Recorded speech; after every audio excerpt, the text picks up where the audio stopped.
हरि ओम हरि ओम हरि ओम। वर्णानामर्थसंघानां रसानां छन्दसामपि मंगलानां च कर्तारो वन्दे वाणी विनायको। अज्ञानतिमिरान्धस्य ज्ञानाञ्जनशलाकया चक्षुरुन्मीलितं येन तस्मै श्रीगुरुवे नमः। नारायणं नमस्कृत्यं नरं चैव नरोत्तमं देवीं सरस्वतीं व्यासं ततो जयमुदीरयेत्। जय जय श्री राधारमण जय जय नवल किशोर जय गोपी चित्तचोर प्रभु जय जय माखन चोर जय जय माखन चोर। बोलिए सियावर रामचंद्र की जय, भक्त वत्सल भगवान की जय, बालकृष्ण कन्हैया लाल की जय, श्रीमद् भागवत महापुराण की जय। जय जय श्री राधे जय जय श्री राधे जय जय श्री राधे। अकारण करुणावलय परिपूर्णतम परमात्मा भगवान श्री बालकृष्ण लाल के चरणों में हम सब कोटि कोटि प्रणाम निवेदित करते हैं। भगवान की दिव्य लीला अमृत चरितामृत का पान कर रहे समस्त श्रोता वृंदों को हमारी तरफ से सिया राम में सब जग जानी करो प्रणाम जोर जुगपानी का भाव निवेदित करते हैं। कल की कथा में आप सभी ने श्रवण किया कि भगवान ने वत्सासुर, बकासुर, अघासुर आदि आदि राक्षसों का उद्धार किया। उसके पश्चात भगवान समस्त ग्वाल बालों के संग में मिलकर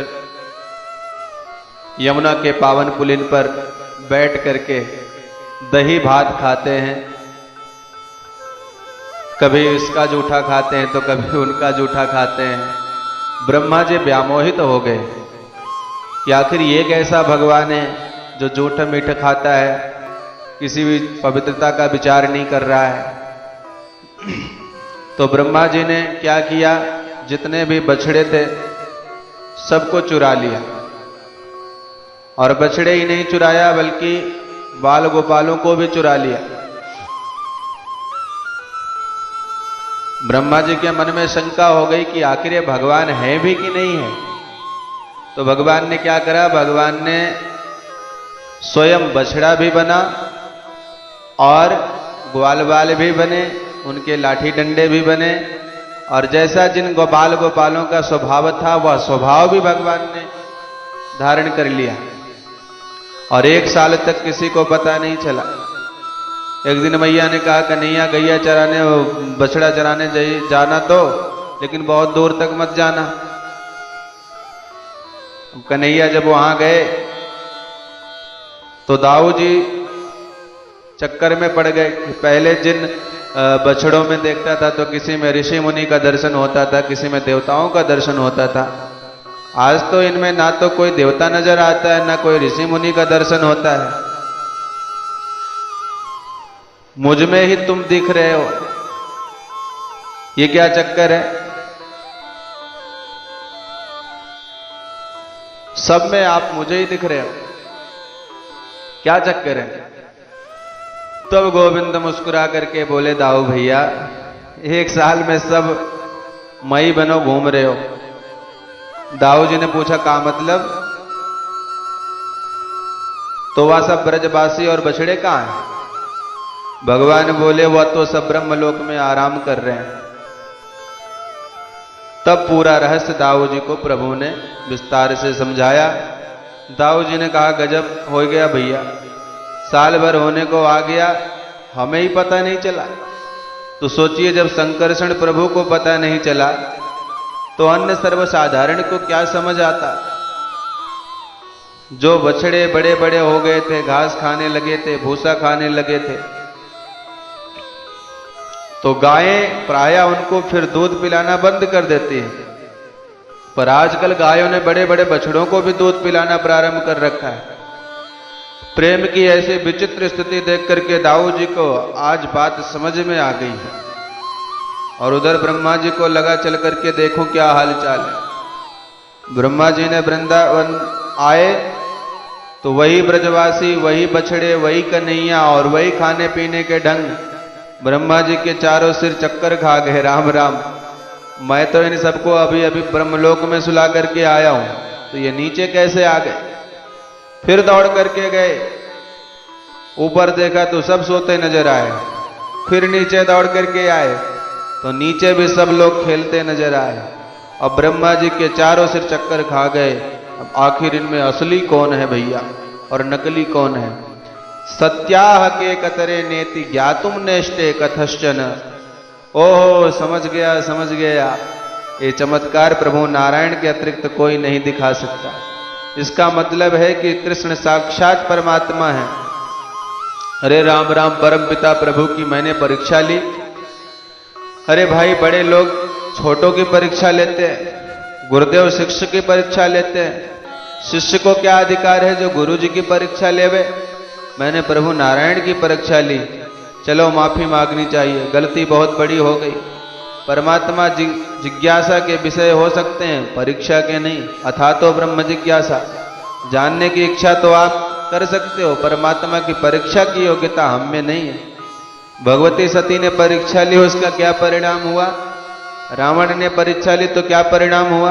अरे स्वयं परीक्षा लेने वाले ही चक्कर में पड़ जाते हैं। ब्रह्मा जी तुरंत वापस पहुंचे, तुरंत सारे बछड़े ब्रजवासियों को वापस लेकर के ब्रह्मा जी वृंदावन धाम पधारे और आते ही भगवान के श्री चरणों में साष्टांग दंडवत किया।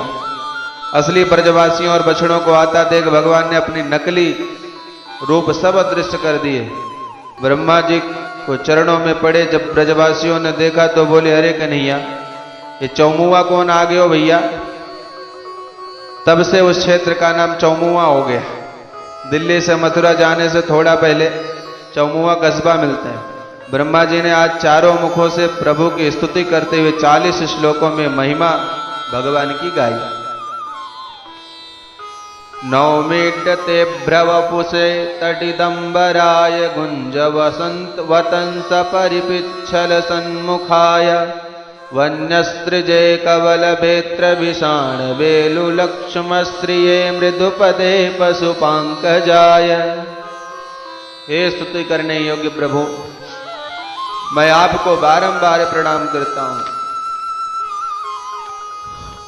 आपका जो श्याम बपू है, ये श्याम रंग जो है, ये अत्यंत सुंदर है, ये अनंत का वाचक है। जल की अथाह राशि सागर देखो, नीला नीला सा नजर आएगा। आकाश की अनंत गहराइयों को ध्यान से देखो, नीला नीला नजर आएगा। तो जैसे आकाश अनंत है इसलिए नीला है, जल की राशि अनंत है इसलिए नीली है, ऐसे ही भगवान सगुण साकार विग्रह धारण करके भी अनंत हैं, इसलिए भगवान का नील वर्ण है। नील सरूरुह नीलमणि नील नील धर श्याम। भगवान की दिव्य नीलमणि की कांति के ऊपर पीतांबर, जो पीत रंग का पीतांबर भगवान का दमक रहा है। ऐसा लग रहा है कि जैसे नीले नीले मेघमंडलों में बिजली चमक रही हो। प्रभु आपके कंठ में गुंजा की माला, सिर पर मोर का पंख, आपकी चारों भुजाओं में एक हाथ में डंडा, एक हाथ में भोजन का ग्रास, एक हाथ में बंसी, एक हाथ में श्रृंगी। ये आपका गोप वेश कितना अद्भुत है प्रभु। ऐसे हे नंदनंदन कृष्ण, आपके श्री चरणों में बार बार प्रणाम करता हूं। इस प्रकार से ब्रह्मा जी ने बड़ी प्यारी स्तुति करी भगवान की। एक बात तो अति विनम्रता के साथ ब्रह्मा जी ने यहां कही सरकार, मां के गर्भ में जब बालक होता है तो उसके हिलने डुलन से पाद प्रहार करने से मां को बड़ा कष्ट पहुंचता है, पर मां क्या उस गर्भस्थ शिशु के पाद प्रहार की पीड़ा का बुरा मानती है? नहीं। क्या उससे बदला लेती है? कदापि नहीं। उसी प्रकार ये अनंत कोटि ब्रह्मांड आपके ही उदरस्थ है प्रभु, तो क्या मैं ब्रह्मा भी आपके पेट का बच्चा नहीं? यदि मैंने कोई अपराध कर दिया तो अपना गर्भगत शिशु मानकर ही मुझे क्षमा कर दीजिए।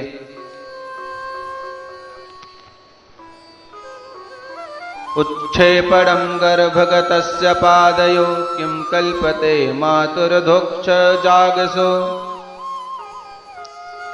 किमस्ति नास्तप्यपदेशभूषितं तवास्ति कुच्छे कियदप्यनन्तः। हे अनंत प्रभु मुझे क्षमा करें। इतनी नम्रता पूर्वक स्तुति करने पर भी भगवान बात नहीं कर रहे हैं। तो ब्रह्मा जी को लगा अपनी प्रशंसा से यदि प्रसन्न नहीं हो रहे हैं तो शायद ब्रजवासियों की प्रशंसा से प्रसन्न हो जाए, क्योंकि भगवान ब्रजवासियों से बहुत प्यार करते हैं। जैसे माँ अपने बच्चों से बहुत दुलार करती है, किसी बात पर माँ नाराज हो जाए तो उसके बच्चों को बढ़िया बढ़िया वस्तुएं ला करके दे दो, बच्चा प्रसन्न हो जाएगा, तो माँ अपने आप प्रसन्न हो जाएंगे। तो ब्रह्मा जी अब भगवान के भक्त ब्रजवासियों की महिमा गाने लगे। क्या कहते हैं? अहो भाग्यम नंद गोप ब्रजौकशाम यन्मित्रम परमानंदम पूर्णम ब्रह्म सनातनम।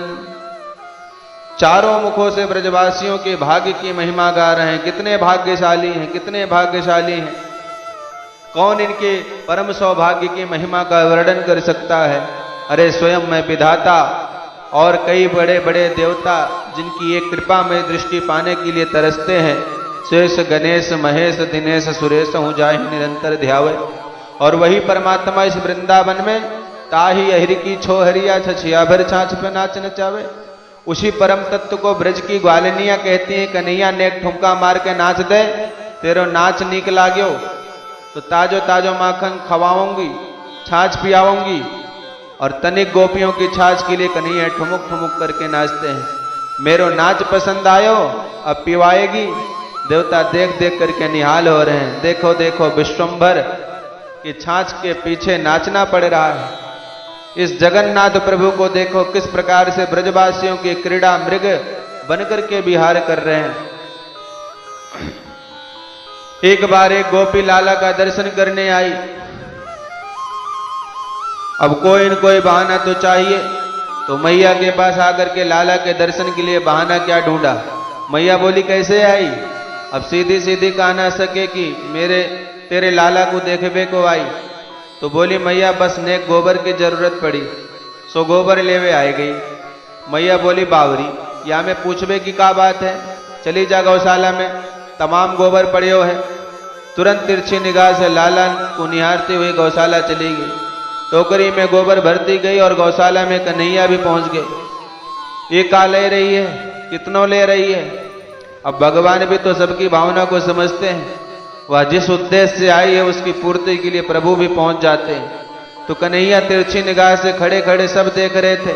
गोपी गोबर भरती जा रही थी और लाला को निहारती जा रही थी। दृष्टि लाला के ऊपर और हाथ से टोकरी में गोबर देखते देखते इतना गोबर भर लिया कि अब उठाना मुश्किल पड़ गया। सो धीरे से बोली अरे लाला नेक इतको आइयो। कन्हैया आगे का बात है? गोपी बोली अरे लाला तेरी बड़ी कृपा होएगी, नेक हाथ लगाए दे, जाजा वजन हो गयो। भगवान बोले वाह, हम ही गोबर दे और हम ही अपने हाथ खराब करावे। गोपी बोले अरे नहीं कन्हैया तू को माखन देऊंगी। कन्हैया बोले अच्छा माखन देगी तो ठीक है। कन्हैया ने हाथ लगाए दियो और उठाए के सिर पे ऊंचाई दियो। अब जब कन्हैया ने अपने कर कमल से उठाकर उसके सिर पर रखा तो कन्हैया को इतनी निकटता से उसने जीवन में पहली बार देखा। उस दिव्य माधुर मूर्ति को हृदयंगम करके गोपी इतनी विमुग्ध हो गई, दौड़ी दौड़ी घर गई और गोबर पटक करके फिर आएगी। मैया एक बार और ले जाऊं। मैया बोली बावरी बार बार मत पूछ, जितनो तो जरूरत हो सब ले जा, या गोबर के बारे में का पूछना।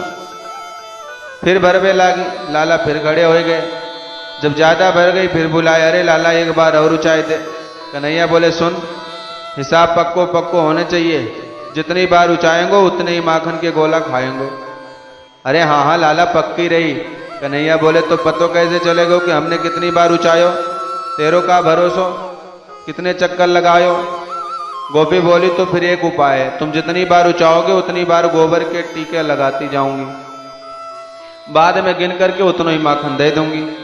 कन्हैया बोले हाँ ये बात तूने ईमानदारी की कही।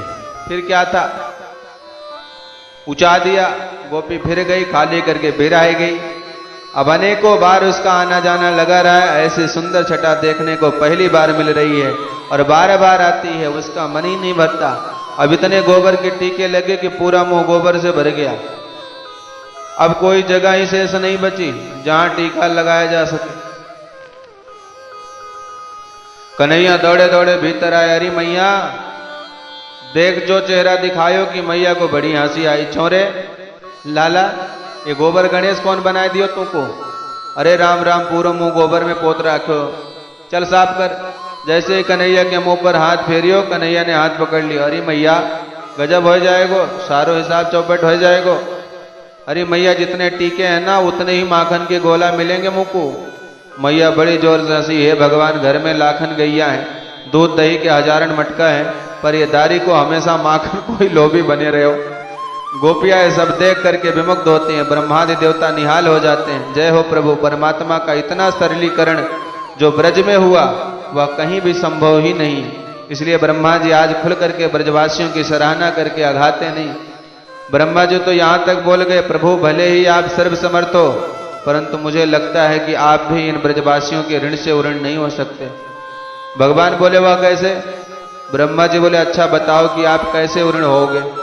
भगवान बोले मैं अनंत कोटि ब्रह्मांड का अधिनायक हूं, मैं एक ब्रह्मांड का ऐश्वर्य इन्हें प्रदान करके उऋण हो जाऊंगा। ब्रह्मा जी बोले सरकार जिसके आंगन में ब्रह्मांडों का अधिनायक बाल क्रीड़ा कर रहा हो वह एक ब्रह्मांड के सुख के लिए क्या मांगेंगे? भगवान बोले अच्छा तो मैं अपना परम धाम इन्हें प्रदान कर दूंगा। ब्रह्मा जी बोले आपने परम धाम किसको किसको नहीं दिया? सद्वैषादिव पूतनापि, जो आपको विष पिलाने आई थी पूतना, उसे भी तो आपने परम धाम भेज दिया, और वही धाम इन ब्रजवासियों को दे देंगे तो क्या विशेषता होगी? भगवान बोले भाई तो इनके सारे कुटुंब और सारे कुल को अपने धाम में बुला लूंगा। ब्रह्मा जी बोले तब भी उऋण नहीं हो सकते, क्योंकि पूतना के खानदान में भी आपने किसी को छोड़ा है, उसके भी तो सपरिवार ही बुला रहे हो। सद्वेषादिव पूतनापि सकुला त्वामेव देव पिता। भगवान बोले तो तुम ही बताओ मैं क्या करूं? ब्रह्मा जी बोले सरकार आपके पास एक ही उपाय है कि हाथ जोड़ करके आप इनसे प्रार्थना करें कि ब्रजवासियों आप अपने ऋण से मुझे उऋण कर दो। तो ये बड़े कृपालु हैं, बड़े दयालु हैं, बड़े सरल हैं, तुरंत आपको अपने ऋण से उऋण कर देंगे। इसके अतिरिक्त आपके पास दूसरा कोई उपाय नहीं है। इस प्रकार श्री ब्रह्मा जी ने भगवान की बड़ी अद्भुत स्तुति करी, पर भगवान ने कोई बात ठीक से नहीं की। अंततो गत्वा इत्यभिष्टयं भूमांत्रिह परिकर्म पादयो नत्वाभीष्टं जगद्धाता स्वधाम प्रतिपद्यत।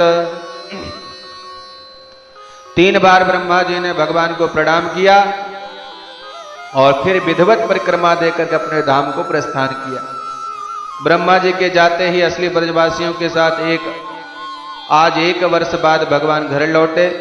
तो घर आते ही ब्रजवासी बोले अरे मैया तेरे लाला ने आज अघासुर मार दियो। भगवान दाऊ जी की तरफ देख करके खूब हंसे। लो 1 साल पुरानी घटना ये बेचारे आज ही समझ रहे हैं, क्योंकि क्षणार्ध मेनरे भ्रका वह 1 वर्ष की अवधि ब्रजवासियों को आधे क्षण के समान प्रतीत हुई। ब्रह्मा जी के ब्रह्मलोक में तो 1 दिन कितना बड़ा होता है, पूर्व में ही इस बात का उल्लेख हम इस ग्रंथ में कर चुके हैं। आधे के क्षण के समान वह 1 वर्ष बीत गया। और मैया के पास कन्हैया आकर बोले मैया हम तो अब तनिक समझदार हो गए, आप आज्ञा करो तो अब हम गैया चराना प्रारंभ कर दें। मैया बोले ठीक है लाला, ने एक अच्छो से मुहूर्त तो निकलवाई लाऊं पंडित जी से। तब मैया मुहूर्त निकलवावे गई। पंडित जी ने मुहूर्त निकाल दिए। कार्तिक शुक्ल अष्टमी बुधवार। मैया प्रसन्न हो गई, कन्हैया कल अष्टमी है, कल से तू जा गैया चरावे। इतने प्रसन्न भये प्रभु की खुशी के मारे रात में ठीक से नींद नहीं आई और सवेरे होते ही ब्रजवासियों से बोले, हे ब्रजवासियों, चलो आप अपना गैया चरावे चलेंगे। ब्राह्मणन को बुलाकर स्वस्ति वाचन कराया, गौर पूजन करवा करके फिर समस्त ब्राह्मणों का पूजन प्रभु ने विधिवत किया और आज से गोपाल बन करके भगवान ने गौचारण प्रारंभ कर दिया। अपनी बंसी में प्रभु गायों का नाम पुकारने लगे। आज गायों के पीछे पीछे प्रभु गोपाल बने गौचारण हेतु वन वन विचरण करना प्रारंभ कर रहे हैं। एक दिन तो गौचारण करते करते वृंदावन से निकले, तालवन पहुंचे। तालवन में जाकर जब फलों से लदे हुए वृक्षों को देखा तो ब्रजवासी मुग्ध हो गए। दाऊ भैया, कितने रस भरे सुंदर सुंदर फल लगे हैं, पर हमें मालूम है कि इस तालवन में एक राक्षस रहता है जिसका नाम है धेनुकासुर। उसके डर के मारे तालवन में कोई घुसता ही नहीं। दाऊ जी बोले, तो तुम सब यहीं रहो, मैं अकेले ही जाऊं। अकेले दाऊ भैया प्रविष्ट भये। फलों से लदे वृक्षों को देखकर दोनों भुजाओं से पकड़कर वृक्ष हिला डाला। जितने भी फल थे टपक करके नीचे गिरे। वृक्ष के हिलने का और फलों के गिरने का शब्द हुआ तो धेनुकासुर गधा बनकर दौड़ता आया और घुमाकर पिछले दोनों पैरों की दुलत्ती दाऊ जी को मारने की चेष्टा की। सत्तम गृहीत्वा प्रपदोर भ्रामयित्वैक पाणिना, उसके दोनों पिछले पैर पकड़ करके दाऊ महाराज ने आकाश में घुमा करके वृक्षों से दे मारा। वृक्ष भी टूट गया और धेनुकासुर भी ठिकाने लग गया।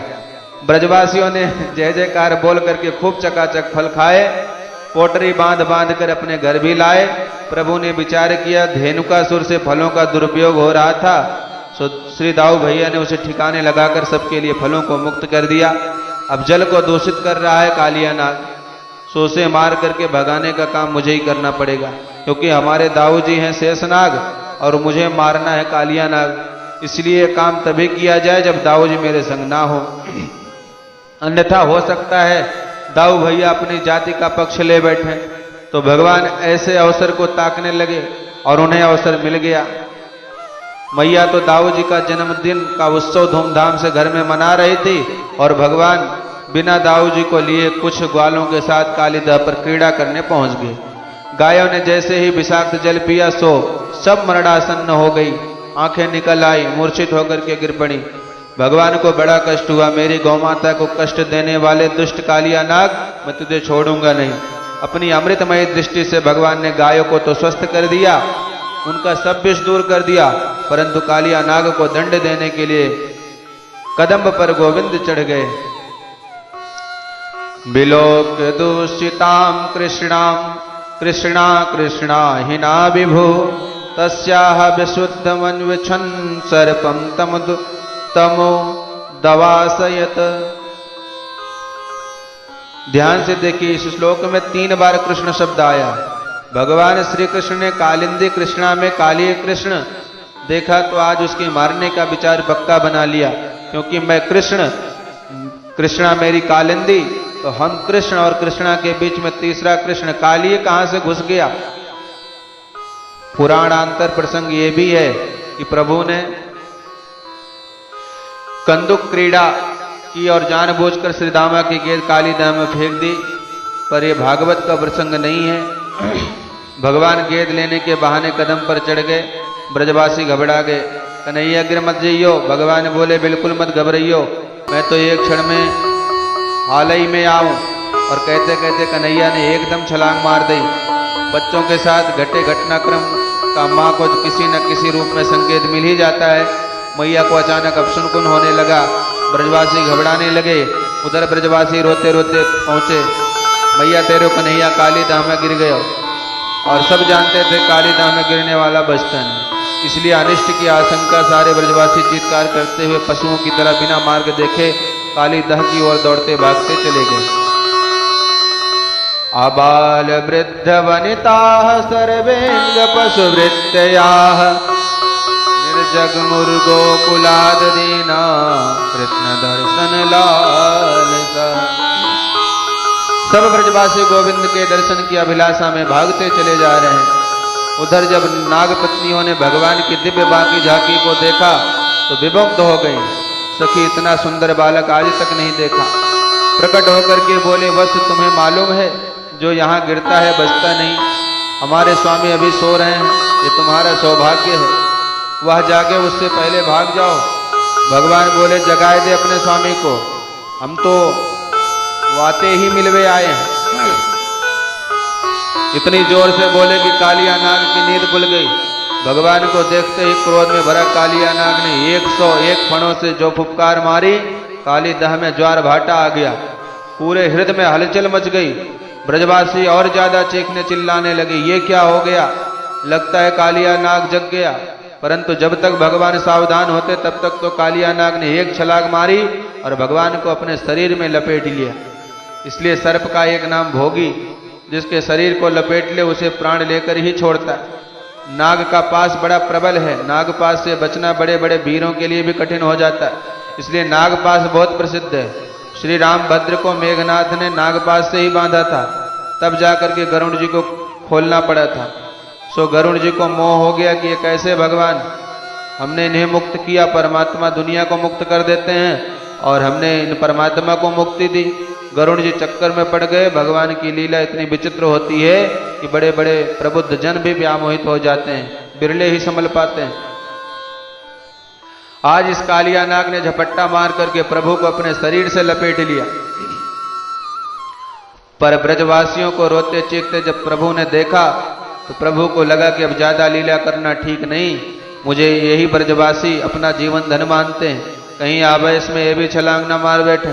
भगवान ने तुरंत अपना शरीर बढ़ाया और जहां कालिया नाग के बंधनों में शैथिल्य आया कि भगवान ने एक छलांग मारी और बंधन मुक्त होकर कालिया नाग के फण पर जाकर के खड़े हो गए। पर एक फण पर खड़े होते हैं तो कालिया नाग दूसरे फण से काटने की चेष्टा करता। भगवान ने ताता थैया करके नाचना प्रारंभ कर दिया। ऐसा अद्भुत तांडव नृत्य किया कि देवता देख देख करके निहाल हो गए। रस्सियों पर कलाबाजी खाते बड़े बड़े नटों के नाटक देखे, पर ऐसा नटवर पहली बार देखा जो फण पर नृत्य कर रहा है। देवताओं ने दुंदुभियां बजाना प्रारंभ कर दी, गंधर्व गाने लगे, अप्सराएं नाचने लगी, आकाश से सुमन वृष्टि होने लगी और भगवान तदनुसार देवताओं के बजाए हुए वाद्य यंत्रों पर अपने श्री चरणों से अद्भुत तांडव नृत्य करके दिखा रहे हैं। उस अलौकिक लीला का हमारे सूरदास बाबा वर्णन करते हैं। तांडव गति मुंडन पर नाचत गिरधारी, तांडव गति मुंडन पर नाचत गिरधारी, तांडव गति मुंडन पर नाचत गिरधारी, नाचत गिरधारी, हाँ नाचत गिरधारी, नाचत गिरधारी जे नाचत गिरधारी, तांडव हाँ तांडव गति मुंडन पर नाचत गिरधारी, तांडव गति मुंडन पर नाचत गिरधारी। कालिया नाग ने काटने के लिए जितने फण ऊपर उठाए थे वह 101 फण भगवान ने सब रक्त रंजित कर दिया। कालिया नाग समझ गया, जिसे मैं नन्हा सा बच्चा समझ रहा था, इसके तो पेट में दाढ़ी निकली पड़ी है। थोड़ी देर तक और नाचते रहे तो हमारा तो हो गया छुट्टी। भगवान की भगवत्ता को जानते ही कालिया नाग मन ही मन प्रभु को प्रणाम करने लगा।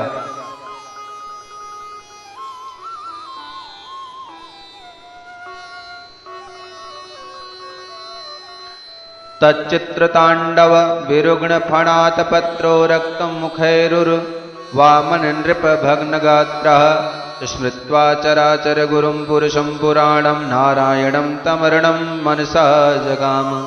मन ही मन माधव की महिमा से परिचित होकर कालिया नाग प्रभु को प्रणाम करने लगा। नाग पत्नियों ने देखा, अरे राम राम, देखने में कितना छोटा सा नन्हा सा बालक दिख रहा था और इसने तो गजब कर दिया, अब इसके नृत्य को जल्दी से कैसे शांत करें। तब नाग पत्नियां मिलकर के भगवान की 21 श्लोकों में बड़ी सुंदर स्तुति गाने लगी। न्यायो हि दंडाकृत किल्विषेस्मि स्तवावतार खल निग्रहाय रिपोसुतानामपि तुल्य दृष्टेर्धृत्येत् दमं फलमेवानुसनम् सब नाग पत्नियां कहती हैं, प्रभु आपका अवतार ही दुष्टों का दमन करने के लिए हुआ है। हमारे स्वामी जी को भी बहुत अभिमान था, आज आपने उनका भी अभिमान तोड़ दिया। अरे आप तो समदर्शी हो, आप तो सब पर एक समान दृष्टि रखते हो, आपके तो क्रोध में भी कृपा छुपी रहती है, न्यायाधीश के दंड में भी सुधार की भावना निहित रहती है, इसलिए आजकल जेल खाने को सुधार गृह कहा जाता है, लोगों को सुधारने के लिए यहाँ लाया जाता है। प्रभु क्रोधोपिते अनुग्रहाय व सम्मतः, आपके क्रोध में भी बड़ा भारी अनुग्रह छुपा हुआ है, इसमें संदेह नहीं है। भगवान बोले, तुम्हें कहाँ से अनुग्रह दिख रहा है? नृत्य करके तुम्हारे स्वामी जी के सभी फण फोड़ दिए और तुम कह रही हो कि हमने बड़ी कृपा की। कौन सी कृपा तुम्हें दिख रही है? नाग पत्नियां बोली, सरकार क्रोध में छुपी हुई कृपा जल्दी से समझ में नहीं आती। डॉक्टर साहब ऑपरेशन करते समय पूरा पेट फाड़ कर रख देते हैं, पर उनका पेट फाड़ने में भी अनुग्रह हो रहा है। मरीज को विश्वास होना चाहिए, और कभी कभी ऐसा भी होता है कि ऑपरेशन पूरा हो गया और कैंची पेट में ही रह गई और दोबारा करना पड़ेगा, ऐसा भी हो जाता है। पर वह कुछ भी करे, मरीज को विश्वास करना पड़ता है, भैया उसे जानबूझ करके कुछ नहीं किया, अब गलती से हो जाए या अनजाने में कुछ हो जाए तो बात अलग है। हम जीवन में ना जाने कितनी बार विश्वास करते हैं, परंतु जब भगवान से विश्वास की बात आ जाए सो ही तर्क वितर्क कुतर्कों की छड़ी लगा देते हैं। परदेश में जाते हैं, आज से पहले कभी नहीं गए, नया शहर, नया लोग, नया रेलवे स्टेशन पर उतरे, पते पर पहुंचने के लिए अब हम टैक्सी करना चाहते हैं। क्यों भैया, ये जगह देखी, वहां चलना है, ये चलोगे?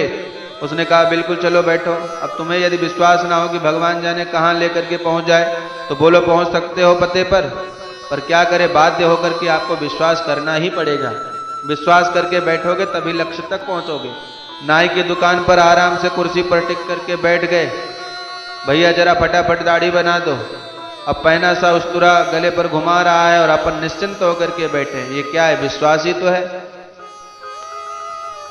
गले पर छूला चल रहा है, परंतु विश्वास है कि दाढ़ी ही बनाएगा, गला नहीं। समाज में सैकड़ों जगह पग पग पर हम विश्वास करके जा रहे हैं, पर परमात्मा पर ही विश्वास करते समय हमारी बुद्धि खुरापात पैदा करती है। आज नाग पत्नियां विश्वास पूर्वक कहती हैं, प्रभु आपके क्रोध में भी अनुग्रह छुपा है, आपके श्री चरण को कोई साधारण नहीं है, ये वह चरण कमल है जिसे भगवती भागीरथी गंगा प्रवाहित हो रही हैं, जो त्रिभुवन को पावन कर रही हैं, बड़े बड़े पापियों का पाप धो रही हैं। भोले बाबा ने कितनी आराधना उपासना की आपकी, तब जाकर के आपने उनके सिर पर अपना चरणोदक रखा, चरण नहीं रखा। बलि ने त्रैलोक की संपदा आपको न्यौछावर कर दी, तब जाकर के एक चरण आपने बलि के माथे पर रख दिया। पर बड़भागी तो हमारे स्वामी जी हैं, जिन्हें ना यज्ञ करना पड़ा, ना दान देना पड़ा, ना तप करना पड़ा, घर छोड़ करके वन में नहीं जाना पड़ा, आप स्वयं चल करके हमारे घर में आ गए और एक नहीं अपितु दोनों चरणों को हमारे स्वामी जी के माथे पर ला करके रख दिया। अब बोलो महाराज, ये आपकी कृपा नहीं तो और क्या है? देखने में तो आप क्रोध करते नजर आ रहे हो, पर बड़े बड़े योगी जिन चरण कमलों की नख चंद्रिका का ध्यान करते हैं और एक झलक मिल जाए तो अपने को कृतार्थ मानते हैं। आज हमारे स्वामी जी के सिर पर तो आपके दोनों चरण कमल स्थापित हो रहे हैं, ये आपकी अपूर्व कृपा नहीं तो और क्या है प्रभु। भगवान बोले, वाह बड़ी गजब की बात कही, देवियों हम तुम्हारी भावना से प्रसन्न हुए, बोलो क्या चाहती हो? नाग पत्नियां बोली, सरकार हमें कुछ नहीं चाहिए, हमारे स्वामी जी को आपके दोनों चरण मिल गए, हम तो आपके चरणों की केवल रज चाहती हैं और हमें कुछ नहीं चाहिए। न नाक पृष्ठम न च सार्वभौमम न पारमेष्टम न रसाधिपत्यम न योग सिद्धिर पुनर्भवम वा वांछितम यद पाद रजः प्रपन्ना। हम शरणागतों को तो चरण रज चाहिए प्रभु, न स्वर्ग चाहिए, न मोक्ष चाहिए, न योग सिद्धि, न सार्वभौम पद, कुछ नहीं, केवल चरणों की रज दे दो। भगवान समझ गए ये देवियां तो बड़ी बुद्धिमान है। अरे गंगा में कोई स्नान कर रहा हो तो गंगा स्नान करने वाले से कोई कहे भैया जरा चरणों की धूल दे दो, तो गंगा स्नान करते समय कोई चरण रज दे सकता है भला? पहले उसे जल से बाहर आना पड़ेगा, धूल में खड़ा होना पड़ेगा, तब चरणों की धूल मिलेगी। तो नागपत्नियों ने चरण रज क्यों मांगा? इसका समाधान यही है कि चरण रज की महिमा तो है ही, इस समय तो नागपत्नियों को अपने स्वामी जी के माथे से इनके चरणों को दूर करना है। यदि थोड़ी देर तक और नाचते रहे तो हमारे काली की गारंटी खत्म हो जाएगी। इसलिए कहा महाराज चरण रज मिल जाए। प्रभु प्रसन्न हो गए और फिर नाग पत्नियों ने स्पष्ट भी कह दिया, पति प्राणा प्रदीयताम, पति देव के प्राणों का दान कर दो। भगवान उन नाग पत्नियों की भावना से प्रसन्न होकर के बोले, अच्छा जाओ, तुम्हारे प्रीति को देखकर इसे माफ कर देता हूं। ऐसा कह करके ज्यों ही भगवान फण से नीचे उतरे की कालिया नाग फण फुफकार कर फिर खड़ा हो गया। भगवान सावधान होकर के बोले, देवियों देख रही हो, तुम गिड़गिड़ा रही हो और ये अकड़ रहा है। नाग पत्नियों ने इशारा किया, स्वामी माथा झुकाओ जल्दी, बड़ी मुश्किल से राजीनामा हुआ है, अभी ठुमका मारना चालू कर देंगे तो लेने के देने पड़ जाएंगे। कालिया नाग गरजता हुआ बोला, अरे मैं कोई अपराधी हूं जो माफी मांगू? भगवान बोले, क्यों रे, तू अपराधी नहीं तो और क्या है? कालिया नाग बोला, तो बताइए मैंने क्या अपराध किया? भगवान बोले, तूने विष बमन करके मेरे यमुना हृदय को इतना विषाक्त कर दिया है कि पतंत्युत्त पारिगा खगा, ऊपर उड़ने वाला पक्षी भी छटपटा करके गिर मर जाता है। ये तेरा अपराध नहीं तो और क्या है? कालिया नाग बोला, एक क्षण जरा मुझे भी तो कहने का अवसर मिले, सफाई देने का मौका अपराधी को मिलना चाहिए। सरकार बस यही जानना चाहता हूं कि दुनिया को बनाता कौन है? भगवान बोले, हम। कालिया नाग ने पूछा, अच्छा तो फिर सर्पों को किसने बनाया? भगवान बोले, हमने। कालिया ने पूछा, तो सर्पों के मुख में जहर किसने भरा? भगवान बोले, हमने। कालिया ने पूछा, तो सर्पों के जन्मजात तामसिक क्रोधी स्वभाव किसने दिया? भगवान बोले, हमने। कालिया नाग बोला, बस तो महाराज हो गया फैसला, तन मन धन सब तेरा, स्वामी सब कुछ है तेरा, और तेरा तुझको अर्पण क्या लागे मेरा, ओम जय जगदीश हरे। सरकार अब निर्णय आप ईमानदारी से कीजिए, आप न्यायाधीश हो।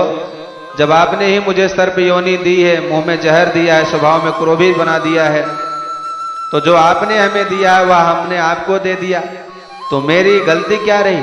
मेरा अपराध क्यों आपने सिद्ध कर दिया? वयम खलास होत्पत्त्याह तामसा दीर्घमन्यवाह, स्वभावो दुस्तजो नाथ लोका नाम यद सदग्रह।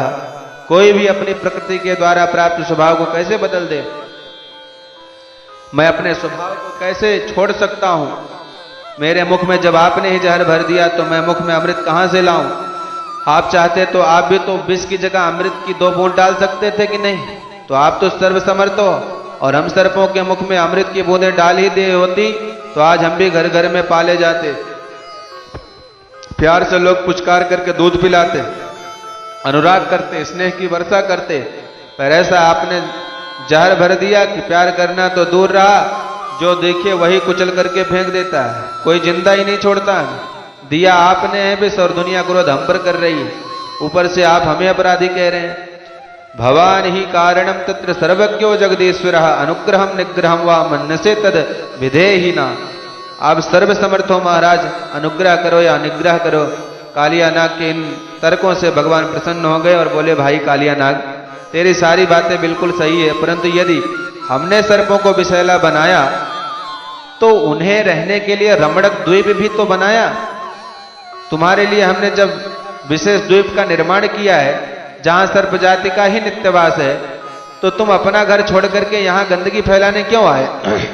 कालिया नाग बोला, ये बात ठीक कही सरकार, पर इसका कारण भी आपका वाहन गरुड़ है। गरुड़ जब रमणक द्वीप पहुंचता है तो तमाम सर्पों को मार करके खा जाता है। मेरा उससे झगड़ा हो गया तो मैं यहां आकर के बस गया। भगवान बोले, इतनी बड़ी दुनिया है, यहीं क्यों आए? कालिया बोला, यहां इसलिए आया महाराज क्योंकि सौभरी मुनि ने गरुड़ को शाप दिया है।